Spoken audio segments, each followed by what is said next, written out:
राज्य में बढ़ भत्ता टंका भत्ता परिमाण 1000 टंकार बढ़ी हम 3000 टंका। तो राज्य सरकार ए निष्पत्ति नहीं खूब शीघ्र अर्थ विभाग अनुमोदन पर यह कार्यकारी कर सामाजिक और सशक्तिकरण मंत्री नित्यानंद गौड़। बजार दरदाम रकेट बेगर बढ़ी राज्यर वृद्ध और वृद्धा को जेतिकी टंका मिलूँ से चलवा कष्टकर हो पड़ुछि। सेमानंकु सहयोग हाथ बढ़ाई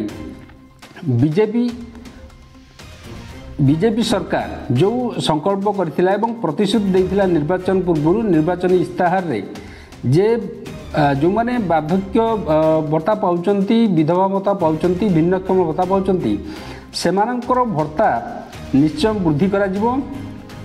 तो सेतिपई सेमानक भत्ता को 3000 टंका करियो बोली जो निर्वाचन इस्ताहार रे प्रतिश्रुति देथिले ताकू खूब शीघ्र सरकार पालन करियो बोली जना पड़ुछि।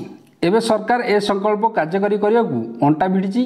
मंगलवार माननीय मंत्री कहते राज्य में भत्ता बढ़ाइबा निष्पत्ति सरकारी स्तर में होइछि। वृद्धा विधवा दिव्यांग भत्ता वृद्धि पर प्रस्तुति चलती खूब शीघ्र सरकारी स्तर में घोषणा करा जिवो एवं अर्थ विभाग अनुमोदन पर एने विधिवत विज्ञप्ति प्रकाश करा जिवो बोली माननीय मंत्री कहते। यह द्वारा पाखापाखि अनेक जो विधवा वार्धक्य भत्ता पाउचंती ता सहित जो माने भिन्नक्षम अछंती सेमाने उपकृत हो पारिबे।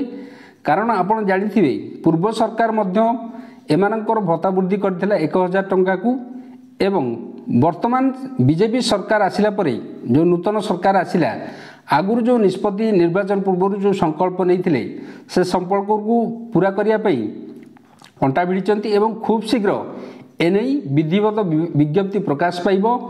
सेमानकर भत्ता जना पड़ुछि जे 1000 टंकार बढ़ी 3000 टंका हम से खूब शीघ्र अर्थ विभाग को फाइल जाइछि अनुमोदन पई एवं खूब शीघ्र एने विधिवत विज्ञप्ति प्रकाश पाइब बोली सूत्ररू जना पड़ी।